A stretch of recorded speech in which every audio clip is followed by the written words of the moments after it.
Alright, just another quick review. So I'm turn my light because it's getting dark. It's like 10 o'clock. But I wanted to go over I did this first one in the first video, so I'm going to do another one down below here. But just a recap, I'm going to do it all over again so you can remember. I have my ruler, finding the center point. So if it's 2 5/8, so this is an eighth, 1/8, 2/8, 3/8, 4/8, 5/8. That means that I'm going to get 2, 1, and that would mean that one got 2, so half of 2 is 2.5. So my center part would be right. My center of my circle would be right here. So I'm keeping my ruler on hand because I'm going to use it for this, but really quick, all of these proportions, so I have a couple 20s, so that'll be kind of an easy thing, but I need to start with a straight edge. So I don't need to do all the way through, I'm just going to create a radius. So here's my radius, and that's going to be my first straight angle. I kind of did the same thing up here. I have a straight angle that comes off the top.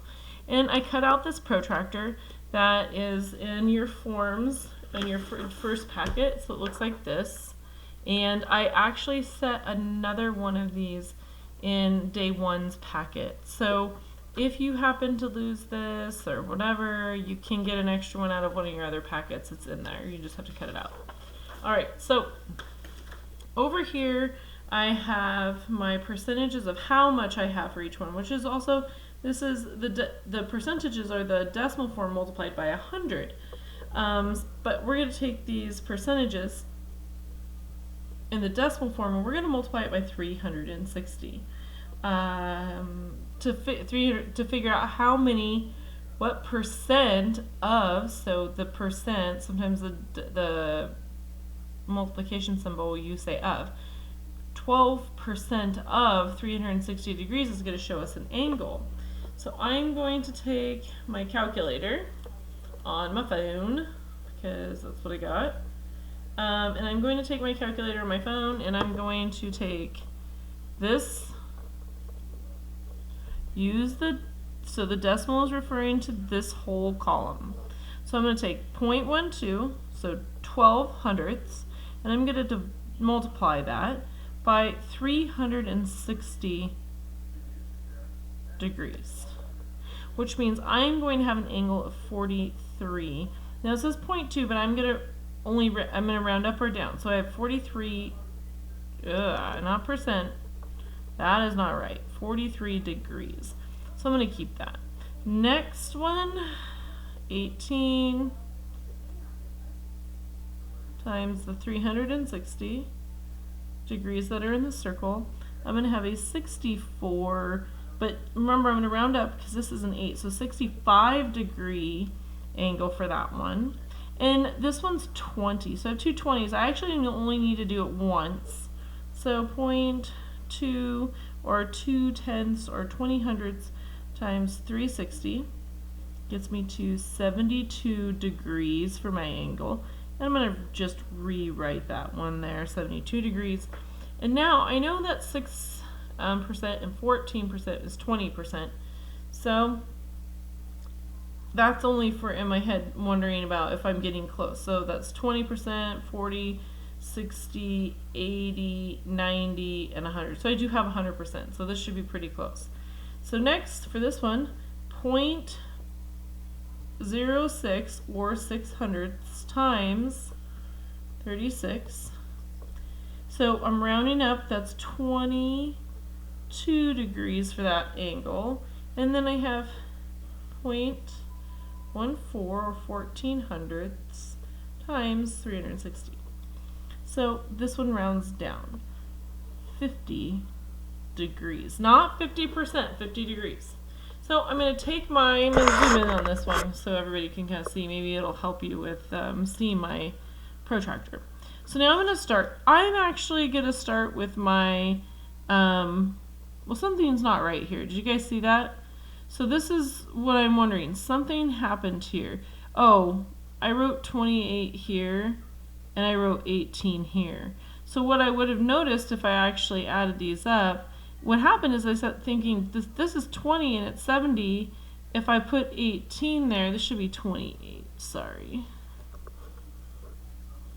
Well, let's do that one. 0.28 hundredths times 360 degrees in the circle. There you go. 100.8. So we're going to turn that into 100.1.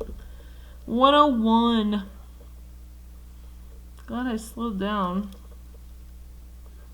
Again, this is just probably video evidence of me losing my mind. Okay, so we have our center point. So I'm putting my center point here, and again, your line, you don't want it like this, and you want your 0 to match up on that line. So it's like the scale. If you ever stepped on, maybe you don't, those old school scales, and they're like, oh yeah, look at that. You want it to be right on 0, so it's like balancing it. And now the first one is 43 degrees. So we're going to go to 40 and then count out those little ones. 1, 2, 3. And now I have a mark here. Now, technically, because this is straight-ish, on your real protractor, you would be able to easily do this without questioning your straight edge. But this I could use as a straight edge.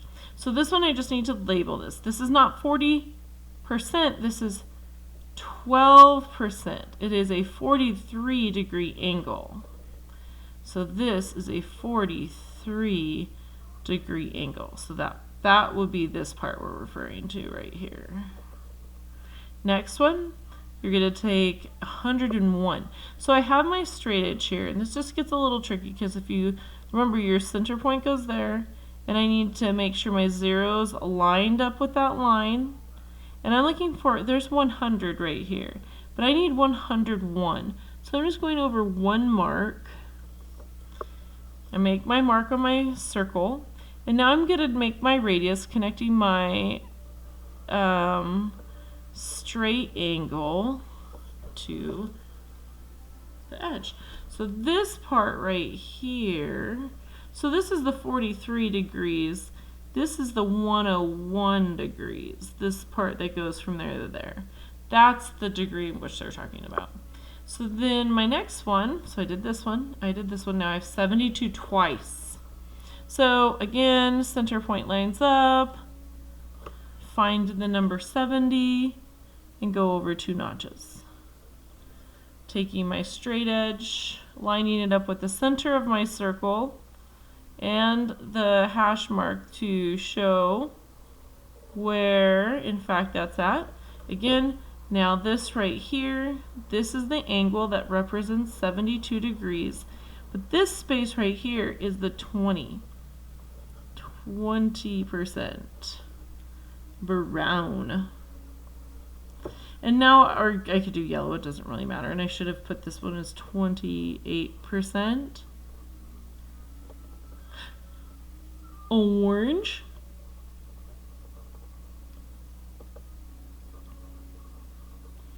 And then this angle right here, 101, 72, so I'm going to do another 72 for the yellow, and I checked it out of order, so I'm just going to put, again, I'm going to find that center point, I'm going to put my edge on there and make sure that 0 lines up with this edge. And now I need to go to 72, so, oops, kind of tricky, it moves a little bit. And remember, you can't be anywhere on these lines. This center point has to line up with that other center point. And now I have 71 and 2, so 72 degrees. And then I take my protractor, which has an imaginary straight edge, and I do it that way. And then this one, again, this angle here is showing 72 degrees. And this is also the same as this one, it was just 20%. And this is the yellow. Now I have green and blue, so I have 6 and 14. So technically, if I were to measure this, this should add up to 20%, because 6 plus 14 is 20. So I'm just going to double check my work before I get carried away. And I said that I should get a total of 20%, which a 20% one would be 72. So I should be somewhere around 72 degrees. And I am exactly spot on 72. So now I just need to divide this. So I have 6 again. So So I'm going to take my 6/10 times the 360 degrees in a circle, and I have 21.6 or 21 and 6/10. So I'm going to take that 21 and 6/10 and I am going to turn that into 22 degrees. Holy smokes, long day. 22%. Take my protractor, line it up with the center of the circle.